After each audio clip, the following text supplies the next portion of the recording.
Je n'oublierai jamais le bruit sourd, mat et définitif de la boîte en carton heurtant le fond de la poubelle en métal chromé. Ce son, pourtant banal dans une cuisine, résonne encore dans mes cauchemars comme le coup de tonnerre qui a annoncé la fin de ma famille telle que je la connaissais. À Noël dernier, ma sœur aînée, Corinne, a commis l'irréparable. Elle a pris les truffes en chocolat que ma fille de 12 ans, Léa, avait passé 2 jours entiers à préparer avec une minutie d'orfèvre et tout son amour d'enfant. Elle les a goûtés du bout des lèvres, a fait une grimace de dégoût théâtral, et a tout jeté aux ordures devant 20 invités médusés en disant ces mots qui resteront gravés dans ma mémoire. C'est infect, ma chérie. Fais mieux la prochaine fois. Ma fille a fondu en larmes, le corps secoué de sanglots silencieux qui faisaient mal à voir. Mon cœur de mère s'est brisé en 1000 morceaux à cet instant précis. Mais ce que Corinne ignorait, du haut de sa tour d'ivoire et de son arrogance, c'est que ce geste cruel allait déclencher une réaction en chaîne dévastatrice qui détruirait sa vie parfaite de fausse riche. Ma mère, une femme douce, effacée et soumise depuis 40 ans, a eu une réaction brutale qui a choqué tout le monde et redéfini les rapports de force. Et moi ?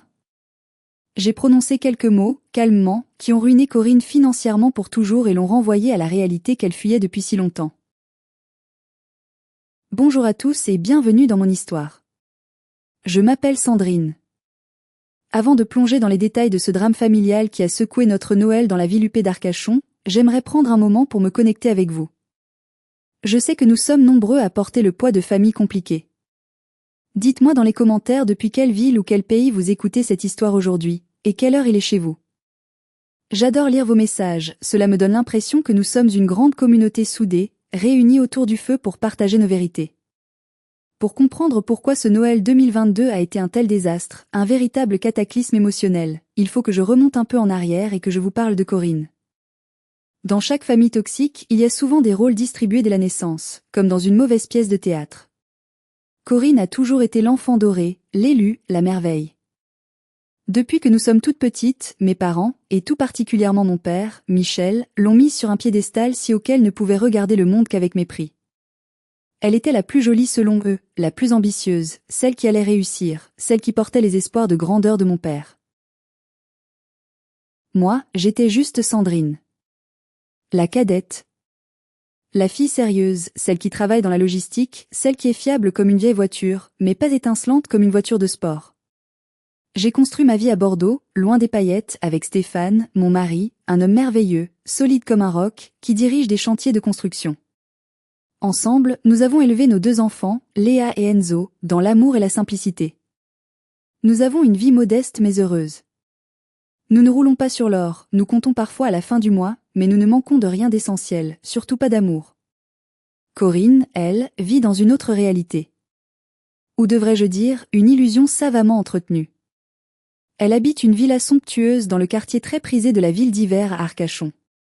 C'est un endroit magnifique, rempli de vieilles maisons bourgeoises du 19e siècle, où l'air sent les pins maritimes et l'argent ancien. Elle se présente à qui veut l'entendre comme une investisseuse privée, une femme d'affaires redoutable, mais tout le monde dans notre cercle intime, si on osait se dire la vérité, c'est qu'elle passe ses journées à dépenser de l'argent qu'elle n'a pas dans des vêtements de luxe, des soins esthétiques hors de prix et des régimes à la mode. Son mari, Thierry, est agent immobilier. Un homme gentil au fond, mais faible, complètement écrasé par la personnalité dominatrice et les exigences démesurées de ma sœur. Ce que personne ne savait ce soir-là, à part mon mari et moi, c'est que le train de vie luxueux de Corinne ne tenait qu'à un fil. Un fil très fin que je tenais entre mes doigts sans jamais avoir voulu tirer dessus. En 2019, juste avant que le marché ne devienne fou et que le monde ne change, Corinne m'avait supplié à genoux dans ma propre cuisine. Ils risquaient de perdre la villa. Ils étaient au bord de la saisie. Ils avaient besoin de liquidités immédiatement pour un investissement sûr qui allait tout sauver et leur permettre de rebondir. Par culpabilité, par ce maudit sens du devoir familial qui nous enchaîne souvent à nos bourreaux, et parce que je ne voulais pas que ma nièce et mon neveu se retrouvent à la rue ou changent d'école, j'ai cédé. J'ai pioché dans nos économies de toute une vie et dans l'héritage que ma grand-mère paternelle m'avait laissé. Je lui ai prêté 200 000 euros. Sans intérêt. Juste une reconnaissance de dette entre sœurs, signée sur un coin de table, avec la promesse solennelle d'un remboursement rapide. Je te rembourserai dès que l'affaire sera conclue, Sandrine, je te le jure sur la tête de mes enfants, m'avait-elle dit, les larmes aux yeux, me serrant les mains. 3 ans ont passé. Pas un centime n'a été remboursé. Pas un seul.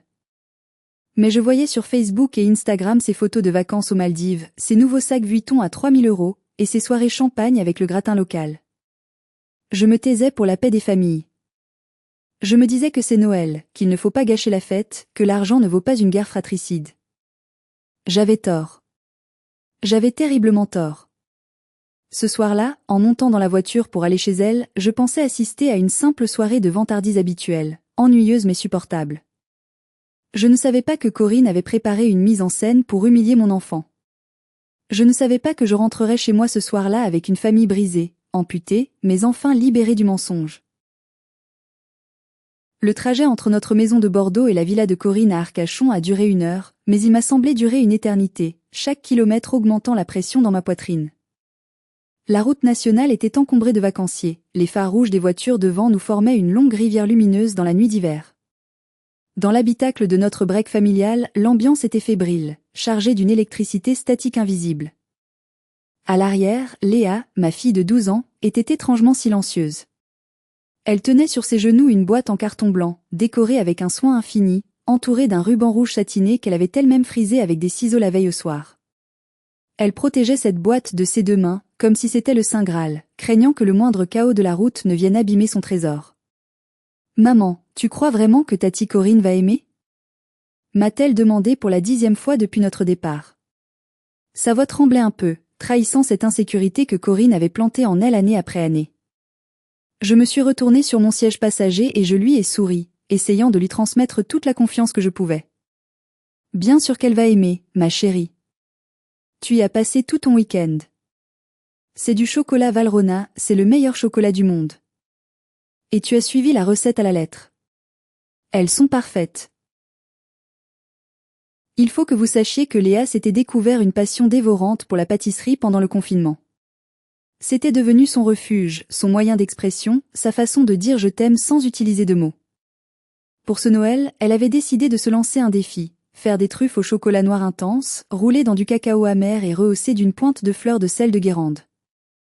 C'était une recette complexe, technique, qui demandait de la patience et de la précision, beaucoup trop ambitieuse pour une enfant de son âge, pensaient certains. Je l'avais vue dans la cuisine durant 2 jours, le tablier trop grand pour elle noué autour de la taille, le visage parfois taché de farine ou de chocolat, concentré comme un petit chef étoilé. Elle avait raté la première fournée, l'émulsion avait tranché, le gras s'était séparé du cacao. Elle avait pleuré de frustration, de grosses larmes roulant sur ses joues rebondies, mais elle avait essuyé ses yeux et elle avait recommencé. Elle s'était brûlé légèrement l'index en faisant fondre le beurre au bain-marie, une petite cloque rouge était apparue, mais elle n'avait pas lâché.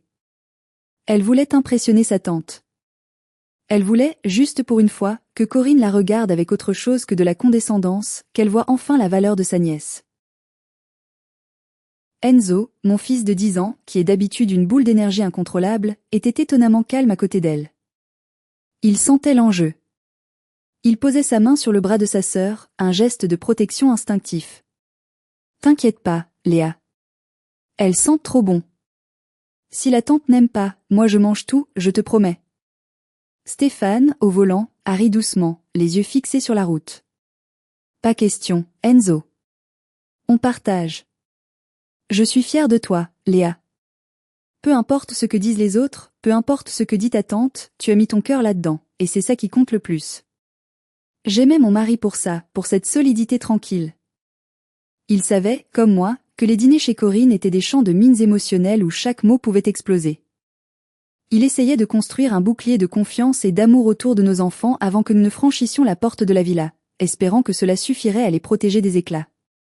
En arrivant dans le quartier de la ville d'hiver, l'atmosphère a changé. Les maisons étaient toutes plus illuminées les unes que les autres, rivalisant de décorations coûteuses. C'était un concours de richesse étalé sur les façades, des rennes lumineux grandeur nature, des cascades de lumière LED. Devant chez Corinne, il y avait déjà plusieurs voitures garées, dont la grosse berline allemande noire de mon père, imposante et menaçante comme lui.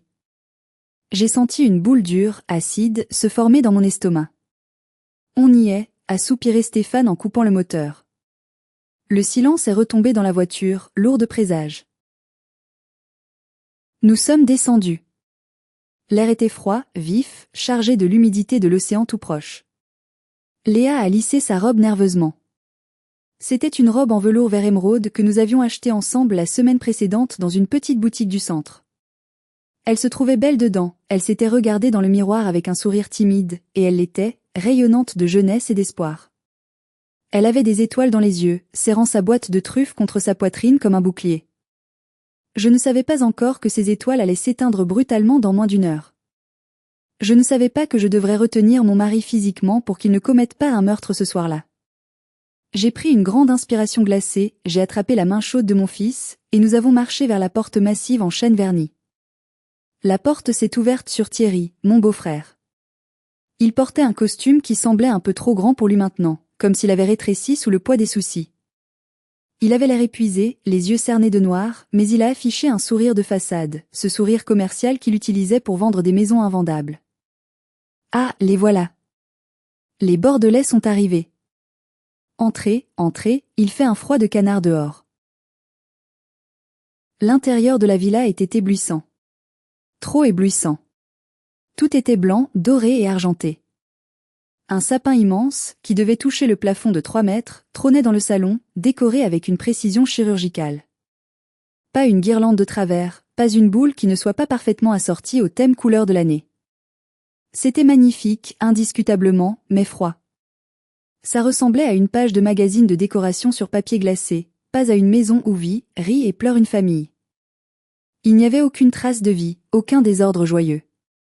Corinne est descendue de l'escalier monumental comme une reine de cinéma descendant les marches à Cannes. Elle portait une robe rouge moulante de créateur, des talons vertigineux qui claquaient sur le marbre, et des bijoux qui brillaient agressivement sous les lustres en cristal de bohème. Sandrine. S'est-elle écriée en me faisant la bise, effleurant à peine ma joue de la sienne pour ne pas abîmer son maquillage parfait. Tu as l'air fatiguée, ma pauvre. Le travail à l'entrepôt, c'est dur en fin d'année, j'imagine. Il faut porter des cartons, non? Je suis responsable logistique, je ne travaille pas dans un entrepôt à porter des charges, je gère des flux internationaux complexes pour une grande maison de vin prestigieuse. Elle le savait très bien. C'était sa première petite pique de la soirée, une façon subtile de me rabaisser, de me rappeler ma place de travailleuse face à elle, la rentière. J'ai ignoré, préférant la paix. Bonsoir Corinne. Tu es resplendissante, comme toujours, ai-je répondu poliment, ravalant ma fierté. Elle s'est tournée vers les enfants. Son regard a scanné Léa de la tête aux pieds, lentement, cruellement. C'était un regard d'expert comptable cherchant une erreur dans un bilan, un regard de juge impitoyable. Oh, Léa, a-t-elle dit avec une voix traînante, faussement douce. C'est la robe qu'il vendait en promo chez Leclerc la semaine dernière, non? Je crois l'avoir vue dans le catalogue des soldes. C'est mignon. Un peu rustique pour le décor ici, peut-être un peu trop simple, mais ça te va bien, ma puce. Ça fait très petite fille sage. J'ai senti Léa se raidir instantanément à côté de moi. Ses joues sont devenues écarlates. Sa main s'est crispée sur sa boîte de truffes. Ce n'était pas une robe de supermarché, c'était une belle robe choisie avec soin, mais Corinne devait absolument rabaisser tout ce qui ne venait pas de l'avenue Montaigne, tout ce qui n'avait pas une étiquette de luxe visible. Enzo a serré les poings, prêt à bondir. C'est la plus belle robe du monde, et Léa est une princesse, a-t-il marmonné entre ses dents. Corinne a éclaté d'un rire cristallin et faux, un son qui m'a donné la chair de poule. Oh, qu'il est susceptible ce petit. C'est adorable. Allez, ne faites pas ces têtes, venez au salon, papa et maman sont déjà là, ils s'impatientent. Dans le vaste salon, mon père, Michel, trônait dans un fauteuil en cuir Chesterfield, un verre de whisky hors d'âge à la main, tel un patriarche satisfait. Ma mère, Bernadette, était assise à côté de lui sur un petit pouf, petite, voûtée et silencieuse, comme une ombre qu'on oublie. Ah, voilà ma deuxième fille. A lancé mon père sans même faire l'effort de se lever. Alors, toujours à compter des caisses de vin? Corinne vient de nous raconter son dernier investissement dans les crypto-monnaies. C'est fascinant. Cette fille a un flair incroyable, je vous le dis, c'est le véritable génie de la famille. Elle a hérité de mon sens des affaires. Je n'ai rien dit. J'ai avalé la comparaison blessante comme une vieille habitude. J'ai embrassé ma mère.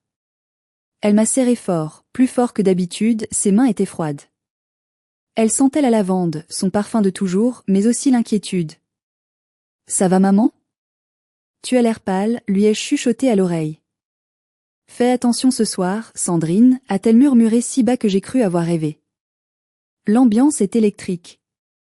Ton père est sur les nerfs, et Corinne est imprévisible.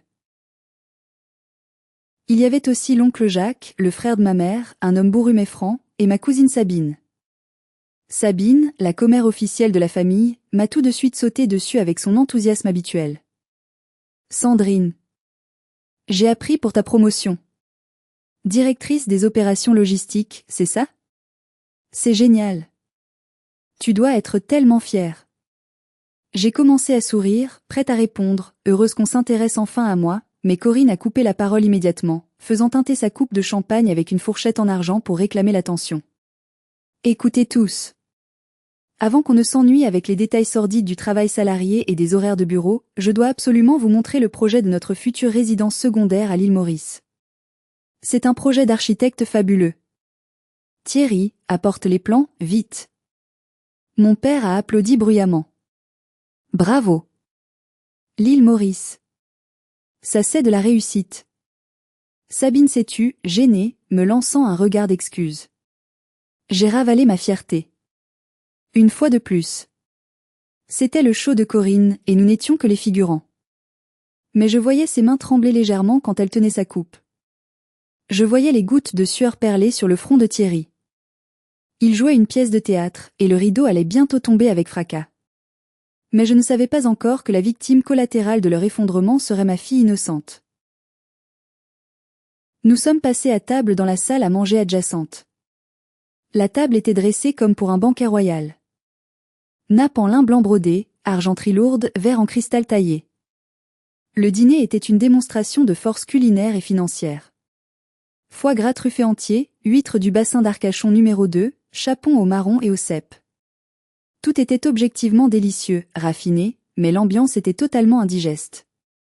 Corinne monopolisait la conversation, parlant fort, riant trop fort, remplissant l'espace sonore pour empêcher tout silence qui pourrait révéler la vérité. Elle racontait des anecdotes interminables où elle avait toujours le beau rôle, où elle remettait des vendeurs de luxe à leur place, où elle obtenait des surclassements en première classe par son simple charisme. Mon père buvait ses paroles comme du petit lait, hochant la tête à chaque phrase. C'est bien ma fille, ça. Il faut savoir s'imposer dans la vie, écraser les autres avant d'être écrasé.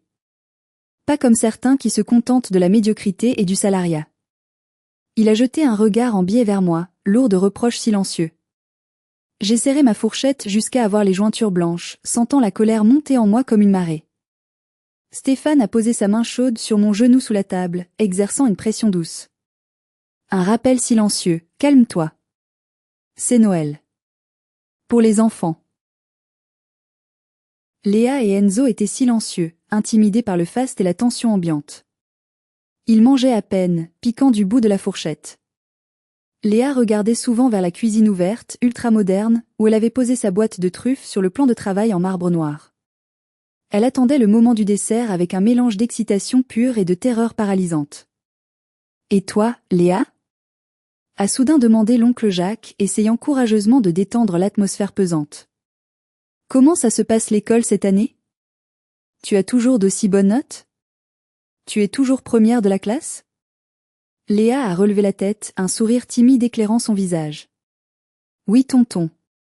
J'ai eu 18 en histoire la semaine dernière sur la Révolution française et... L'histoire, ça ne paie pas les factures. » A coupé brutalement mon père, la bouche pleine.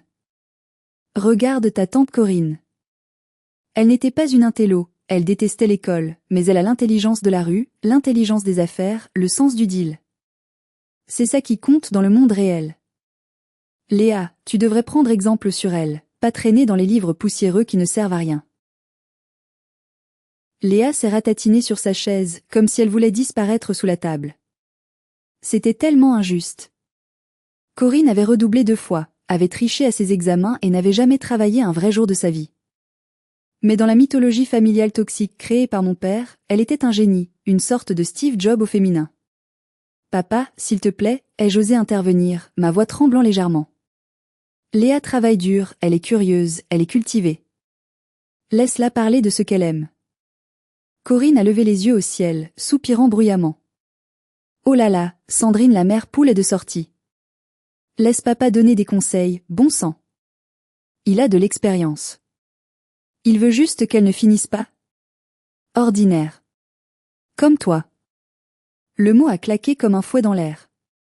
Ordinaire. C'était le pire crime, la pire insulte aux yeux de Corinne. Être normal, c'était être un raté. Le repas s'est éternisé, plat après plat. Ma mère, Bernadette, essayait de servir les plats, de débarrasser, agissant comme une servante dans la maison de sa propre fille, courant de la cuisine à la table. Corinne ne levait pas le petit doigt, restant assise comme une pacha. Maman, fais attention avec la sauce, c'est une nappe en lin d'Italie à 500 €. Aboyait-elle dès que ma mère faisait un geste un peu brusque. Ma mère baissait la tête, humble. Pardon, ma chérie, pardon, je vais faire attention. J'avais envie de hurler. J'avais envie de renverser la table avec toute cette vaisselle de luxe. Mais je me retenais pour Léa. Le moment du dessert approchait. C'était son moment. Elle allait enfin pouvoir briller, montrer son talent, recevoir un peu de reconnaissance. Quand le fromage a été débarrassé, Léa s'est levée. Ses jambes tremblaient un peu sous la nappe. « Tati Corinne ?» a-t-elle dit d'une petite voix qui luttait pour ne pas se briser. J'ai préparé quelque chose pour le dessert. Pour tout le monde. C'est un cadeau. Elle est allée chercher la boîte sur le marbre froid. Le silence s'est fait dans la pièce. Corinne a souri, mais ce n'était pas un sourire bienveillant. C'était le sourire du chat qui voit la souris sortir de son trou et qui s'apprête à jouer avec avant de la tuer. « Ah oui ? Fais voir ça », a-t-elle dit en tendant la main, impatiente et critique. Léa a apporté la boîte, l'a ouverte délicatement comme on ouvre un écrin à bijoux. L'odeur riche, puissante et envoûtante du chocolat noir a flotté dans l'air, se mêlant à l'odeur du sapin.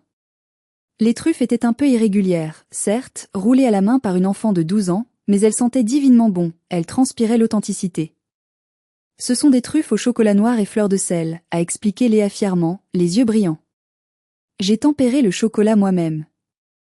Corinne a plongé sa main manucurée aux ongles longs et rouges dans la boîte. Elle a pris une truffe, l'a levée vers la lumière du lustre, l'a fait tourner entre ses doigts, l'a examinée sous toutes les coutures comme si c'était un insecte suspect ou un déchet. Puis, avec une lenteur calculée, elle l'a mise dans sa bouche. Tout le monde retenait son souffle. Mon cœur battait à tout rompre. Le temps semblait s'être arrêté, suspendu aux lèvres de ma sœur. Corinne a mâché une fois. 2 fois. Son visage s'est tordu dans une grimace exagérée, grotesque, digne d'une mauvaise actrice de telenovela. Soudain, elle a pris sa serviette en tissu blanc immaculé, a recraché le morceau de chocolat dedans avec un bruit de dégoût audible, un puas sonore et vulgaire qui a glacé le sang de toute la tablée. « Mais c'est quoi cette horreur ?» a-t-elle crié, la voix perçante, montant dans les aigus. « C'est infect.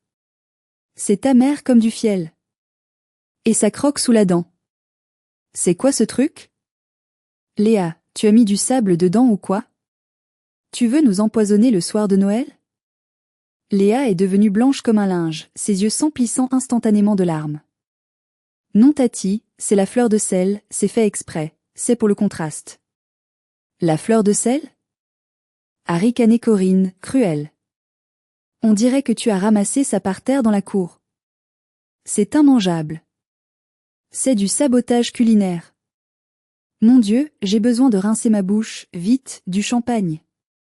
Elle a bu une longue gorgée, puis elle a regardé la boîte ouverte devant elle avec un dégoût profond. Léa était là, debout, pétrifiée, les bras ballants, recevant chaque mot comme un coup de poignard. Franchement, Sandrine, a continué Corinne en se tournant vers moi avec un air de reproche, tu ne devrais pas laisser ta fille cuisiner si elle n'a aucun palais, aucun talent. C'est gênant pour tout le monde. On ne sert pas ça à des invités, encore moins à la famille. Et là, elle a fait la chose qui a fait basculer la soirée dans l'horreur absolue. Elle s'est levée brusquement, a arraché la boîte des mains de Léa. Ma fille était tellement choquée qu'elle n'a opposé aucune résistance, et elle s'est dirigée d'un pas décidé vers la grande poubelle chromée de la cuisine américaine. « Non !» a crié Enzo, se levant de sa chaise. Trop tard. Corinne a ouvert le couvercle d'un coup de pied et a renversé la boîte entière. Les 30 truffes, le travail de 2 jours, l'espoir de ma fille, tout a fini au milieu des épluchures de pommes de terre, des carcasses de crevettes et des restes de foie gras. Elle a laissé tomber la boîte vide par-dessus, comme pour sceller le sort de ce cadeau. Puis elle s'est retournée vers Léa, a essuyé ses mains l'une contre l'autre comme si elle venait de toucher quelque chose de contagieux, et a dit froidement, sans une once d'empathie, « Fais les meilleurs la prochaine fois, ma chérie. Ou mieux, achète-les chez un professionnel. La pâtisserie, c'est un métier, pas un bricolage. » Léa a éclaté en sanglots. Un pleur déchirant, le son d'un cœur d'enfant qui se brise pour la première fois face à la méchanceté pure du monde adulte. Elle a couru vers son père et a enfoui son visage inondé de larmes dans sa poitrine. Stéphane s'est levé d'un bond, renversant sa chaise qui a claqué sur le parquet. Ses yeux lançaient des éclairs, sa mâchoire était crispée à se rompre. J'étais tétanisée, incapable de respirer, submergée par une rage si pure, si blanche, si violente que je ne voyais plus rien autour de moi. Je sentais le sang battre à mes tempes comme un tambour de guerre. Je dois faire une pause ici, car mes mains tremblent encore en écrivant ces lignes. Mon cœur bat la chamade rien que de vous raconter ce moment précis. Si vous étiez à ma place, à cet instant précis, si c'était votre enfant qui pleurait, humilié devant tout le monde par sa propre tante, qu'auriez-vous fait? Auriez-vous sauté sur Corinne pour lui faire avaler ces mots? Auriez-vous quitté la maison sur le champ? Dites-le moi dans les commentaires. Je veux vraiment savoir si ma réaction, et celle incroyable de ma mère qui va suivre, était justifiée. Stéphane allait parler. Je voyais ses poings serrés, ses jointures blanches, prêts à frapper Thierry si celui-ci avait le malheur de bouger ou de défendre sa femme. Je me suis levée, prête à hurler, à insulter ma sœur, à lui arracher ses extensions de cheveux une par une, prête à devenir la furie qu'elle méritait. Mais avant que je ne puisse faire un pas, avant que quiconque ne puisse dire un mot, un bruit sec a claqué dans la pièce. Clac. C'était violent. Rapide. Précis. Un son de peau contre peau qui a résonné comme un coup de fouet. La tête de Corinne a basculé brutalement sur le côté sous l'impact. Une marque rouge, la trace parfaite de 5 doigts, commençait déjà à apparaître sur sa joue poudrée et maquillée. Le silence qui a suivi était assourdissant, total, absolu. Personne n'osait respirer. Même l'horloge semblait avoir arrêté de tic-taquer. Devant Corinne se tenait ma mère. Bernadette. Ma mère, qui n'avait jamais élevé la voix en 40 ans. Ma mère, qui s'était toujours écrasée devant mon père, qui avait toujours excusé les caprices de Corinne.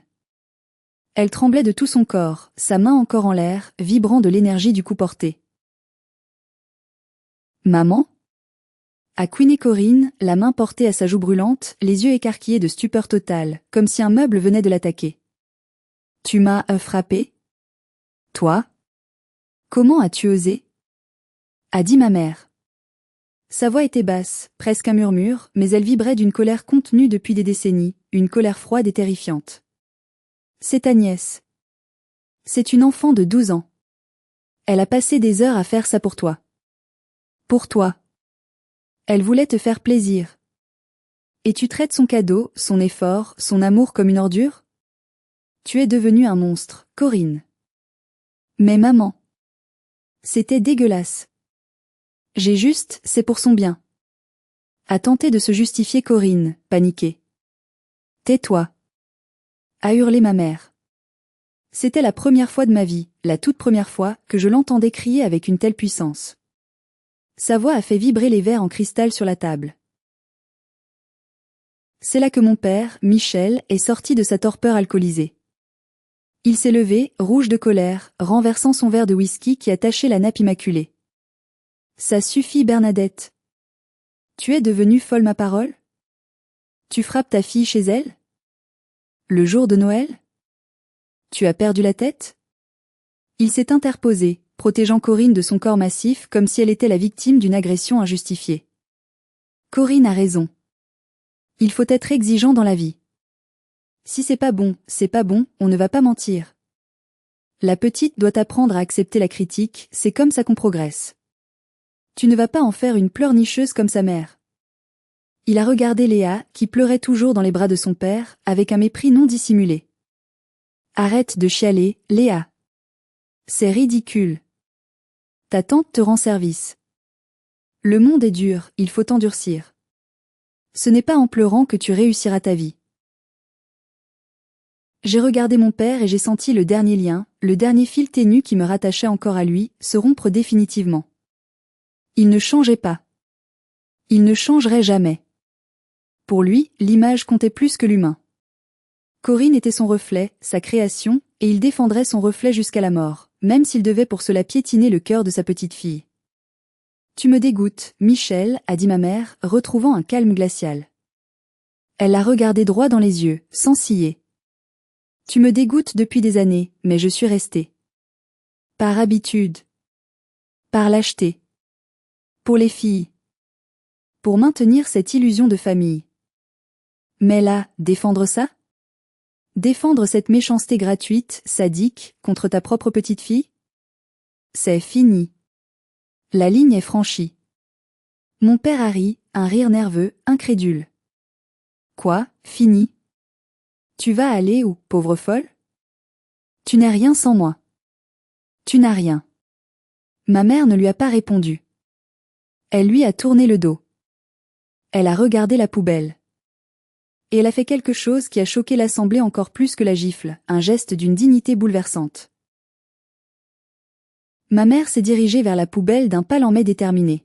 « Maman, qu'est-ce que tu fais ?» a crié Corinne, horrifiée pour son image. « Ne touche pas à ça, c'est sale. Tu vas te salir. » Ma mère a ignoré sa fille. Elle a plongé la main dans la poubelle.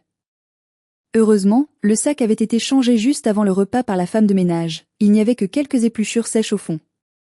Les truffes étaient restées sur le dessus, un petit tas de boules sombres et poudreuses. Elle en a pris une délicatement, avec respect. Elle a soufflé dessus pour enlever une minuscule miette de pain. Et, sous les yeux écarquillés de 20 personnes, elle l'a mise dans sa bouche. Elle a fermé les yeux et a mâché lentement, prenant le temps d'apprécier chaque nuance de goût. « Maman! Arrête! Tu nous fais honte. Tu te comportes comme une clocharde. » a hurlé mon père, scandalisé. Ma mère a avalé. Elle a ouvert les yeux et a souri à Léa. Un sourire doux, aimant, infini, un sourire qui disait « je t'aime plus que tout ». C'est délicieux, Léa. Le chocolat est puissant, riche, et la fleur de sel relève le goût à la perfection. C'est un travail de chef. C'est sophistiqué. Elle en a pris une autre dans la poubelle. C'est la meilleure chose que j'ai mangée ce soir. Parce que c'est fait avec amour. Pas avec de l'argent sale, de la prétention et du vide. L'oncle Jacques s'est levé brusquement. Il a raclé sa chaise sur le parquet. Il s'est approché de la poubelle, le visage fermé. « Pousse-toi, Bernadette, a-t-il dit de sa voix grave. Il a plongé sa grosse main dans le sac. Il a pris une truffe. Il l'a mangée en fixant Corinne dans les yeux. Putain, c'est vrai. C'est excellent. C'est bien meilleur que ton gâteau industriel surgelé, Corinne. Ma cousine Sabine s'est levée aussi, les larmes aux yeux. Puis Stéphane. Puis moi. Nous étions tous là, debout dans cette cuisine de luxe, autour de la poubelle chromée, à manger les truffes sauvées des ordures. C'était une scène surréaliste, presque biblique. Une communion autour du rejet. Nous mangions la honte de Corinne et nous la transformions en fierté. Léa a arrêté de pleurer. Elle nous regardait, les yeux grands ouverts, stupéfaite. Elle a vu que nous choisissions son camp. Elle a vu qu'elle n'était pas seule. Corinne était adossée au frigo américain, pâle comme un cadavre. Elle voyait son public lui échapper. Elle voyait son autorité s'effriter minute après minute. Elle réalisait qu'elle avait perdu le contrôle. « Vous êtes tous malades », a-t-elle craché, la bave aux lèvres. « Mangez dans les poubelles comme des animaux. Sortez de chez moi. Allez-vous-en tous. Je ne veux plus vous voir. » Avec grand plaisir, ai-je dit. J'avais encore le goût du chocolat et du sel sur la langue. C'était le goût de la justice. C'était le goût de la révolte. Je me suis essuyé la bouche avec le revers de la main. J'ai fait signe à Stéphane de prendre les manteaux. J'ai pris Léa et Enzo par la main. Mais avant de franchir le seuil, je devais régler une dernière chose. La plus importante. Le coup de grâce. Je me suis planté devant Corinne. Elle me regardait avec haine, frottant sa joue rouge qui commençait à enfler. « Tu nous chasses ?» ?»« Très bien, ai-je dit calmement, d'une voix posée que je ne me connaissais pas. Mais avant que je ne franchisse cette porte et que je ne sorte de ta vie, on va parler chiffres. Tu te souviens de 2019, Corinne? Tu te souviens de ma cuisine? Le visage de Corinne s'est décomposé instantanément. La colère a laissé place à une terreur pure, primitive. Elle a jeté un coup d'œil paniqué vers Thierry, son mari, qui venait de devenir grisâtre, comme s'il allait faire un malaise cardiaque. De quoi tu parles? C'est pas le moment. Pas maintenant, a-t-elle bégayé, reculant d'un pas. C'est exactement le moment, ai-je coupé, impitoyable. Ma voix était froide, tranchante comme un scalpel chirurgical. Tu as jeté le travail de ma fille comme si c'était une ordure. Tu as prouvé ce soir que tu ne connais pas la valeur des choses, ni celle des gens, ni celle du travail. Alors parlons de la seule valeur que tu comprends, l'argent. Je me suis tournée vers l'assemblée. Mon père écoutait, les sourcils froncés, ne comprenant pas. Il y a 3 ans, j'ai prêté 200 000 € à Corinne et Thierry. Toutes nos économies, plus l'héritage de grand-mère. Pour qu'ils puissent acheter cette maison et sauver les apparences, car ils étaient ruinés. Un murmure de choc a parcouru la salle. L'oncle Jacques a sifflé entre ses dents. Mon père a ouvert la bouche, choqué. Il ne savait pas. Corinne lui avait menti, elle lui avait dit que c'était le fruit de ses investissements géniaux. Le masque tombait.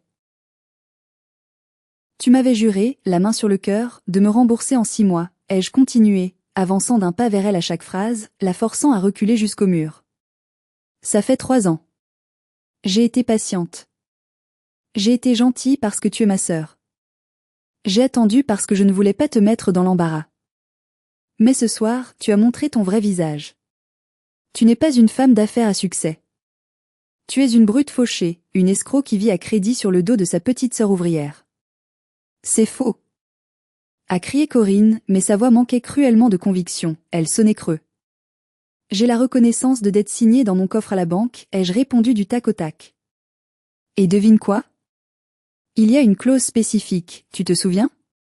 En cas de non-remboursement après 24 mois, la totalité de la somme est exigible immédiatement, sur simple demande. J'ai sorti mon téléphone de ma poche.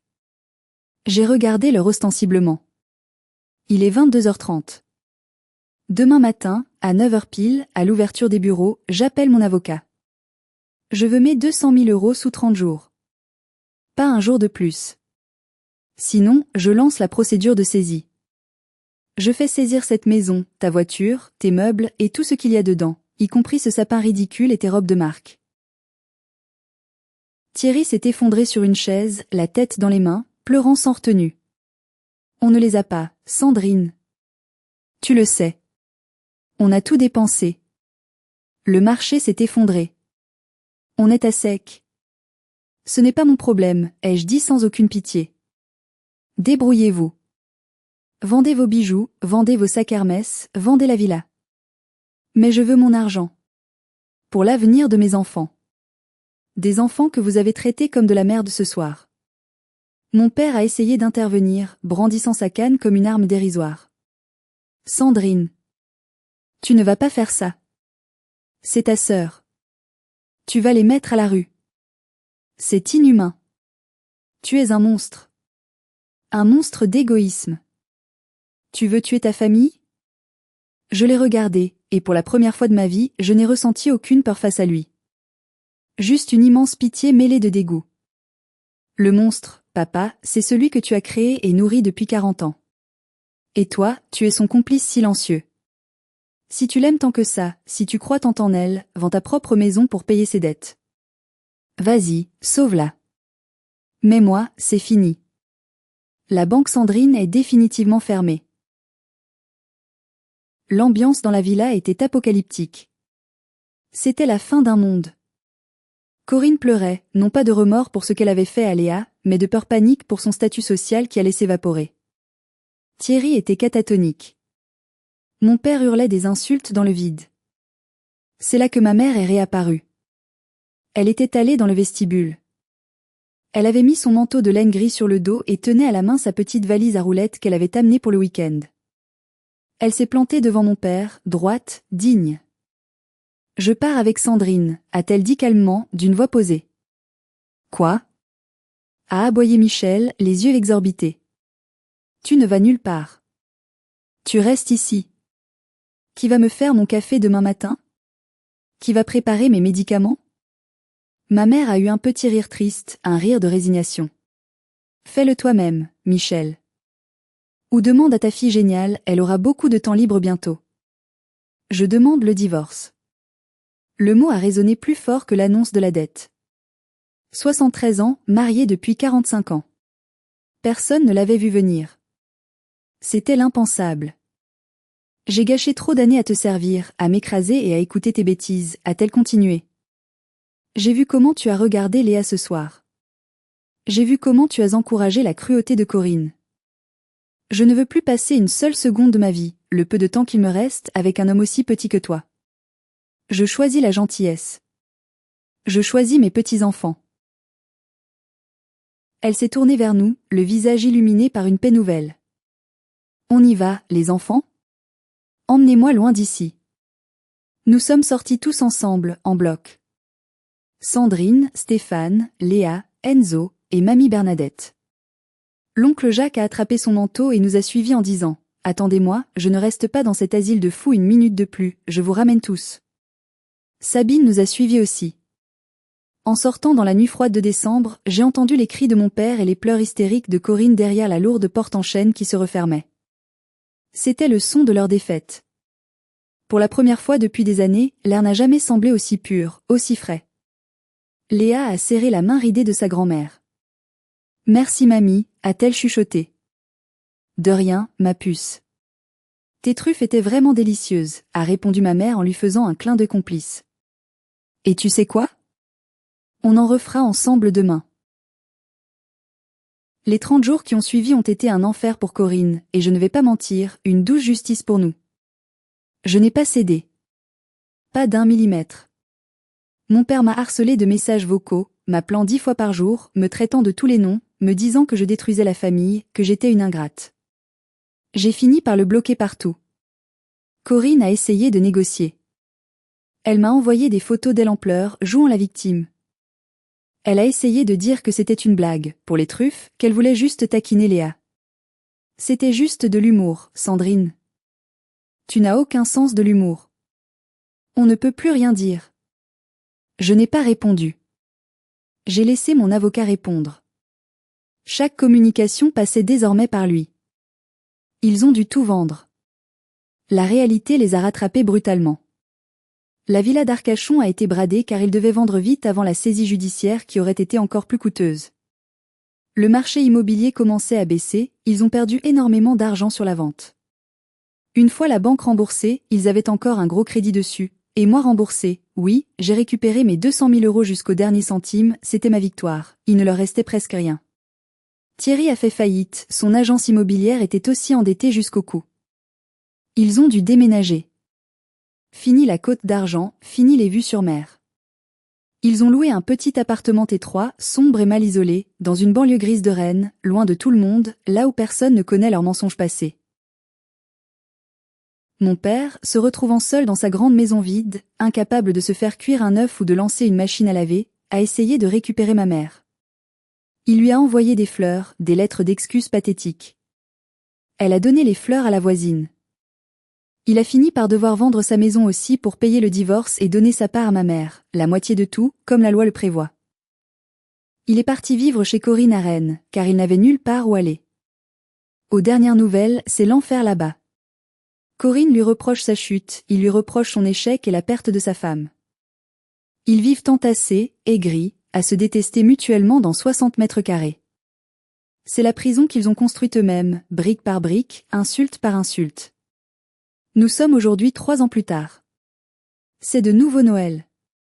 Chez nous, à Bordeaux, la maison est remplie de rires, de musique et de bonnes odeurs de cuisine.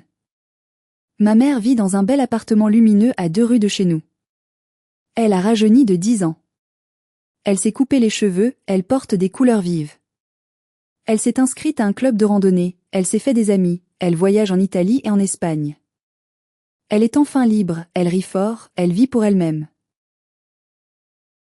Léa a 15 ans maintenant. Ce Noël horrible l'a changée, mais en bien. Elle a compris très tôt que la vie des gens toxiques ne valait rien, même s'ils sont de votre sang. Elle a continué la pâtisserie avec encore plus de passion. Elle a ouvert une chaîne TikTok et Instagram appelée Les Délices de Léa, où elle montre comment faire des desserts simples, gourmands et accessibles. Elle a déjà 50 000 abonnés. Et devinez quelle est sa vidéo la plus vue, celle qui a fait le buzz? Celle où elle apprend à faire des truffes de la revanche. Dans la vidéo, ma mère apparaît en invitée d'honneur pour les goûter et dire « C'est une tuerie ». C'est notre petite victoire, notre pied de nez au passé. Nous n'avons plus aucun contact avec Corinne, Thierry ou mon père. Silence radio total. Parfois, ça fait mal, c'est vrai, surtout les soirs de fête. C'est un vide. On se pose des questions. Mais c'est un vide propre, sain, apaisé. J'ai réalisé qu'il vaut mieux une chaise vide à Noël qu'une chaise occupée par quelqu'un qui vous méprise, qui vous juge et qui vous fait du mal. Enzo est devenu un adolescent protecteur, toujours le premier fan de sa sœur, son premier goûteur officiel. Stéphane et moi avons utilisé l'argent récupéré pour sécuriser l'avenir des enfants, payer leurs futures études, et nous avons emmené ma mère faire ce fameux voyage à Rome dont elle rêvait depuis ses 20 ans mais que mon père refusait toujours de faire. En regardant en arrière, avec le recul, je me dis que ces truffes jetées à la poubelle ont été, paradoxalement, le meilleur cadeau de Noël que nous ayons jamais reçu. Elles ont agi comme un révélateur puissant, comme un acide qui a dissous les mensonges. Elles ont forcé la vérité à sortir, elles ont fait exploser l'abcès qui nous empoisonnait depuis des années. Sans ce geste cruel de Corinne, je serais peut-être encore en train d'attendre mon argent, espérant un remboursement qui ne viendrait jamais. Ma mère serait encore l'esclave domestique de mon père, s'éteignant à petit feu. Et Léa chercherait encore désespérément l'approbation d'une tante qui ne l'aimera jamais, se sentant toujours insuffisante.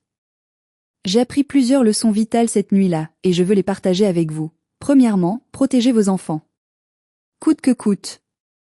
Personne, pas même la famille, pas même les grands-parents ou les oncles et tantes, n'a le droit de les humilier, de les rabaisser. Votre devoir est d'être leur bouclier. Deuxièmement, l'argent ne fait pas la classe. On peut avoir des lustres en cristal, des robes de créateur et une âme de poubelle. On peut manger dans une poubelle par solidarité et avoir une dignité royale. La vraie classe, c'est la gentillesse. Troisièmement, il n'est jamais trop tard. Ma mère a quitté mon père à 73 ans. Elle a tout recommencé. Elle est la preuve vivante qu'on peut changer de vie à tout âge, qu'on n'est jamais condamné à rester malheureux.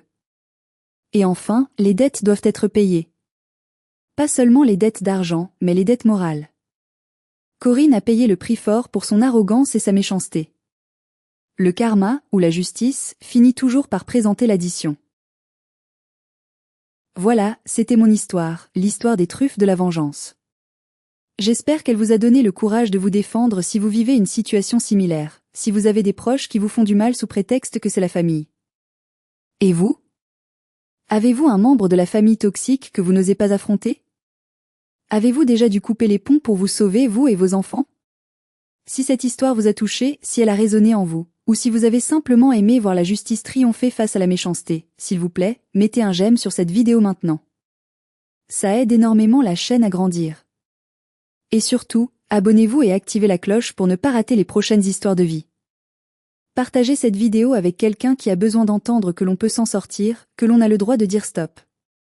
Prenez soin de vous, protégez ceux que vous aimez et n'oubliez jamais, votre valeur ne dépend pas du regard des autres et certainement pas de ceux qui vous jettent à la poubelle. À très bientôt pour une nouvelle histoire.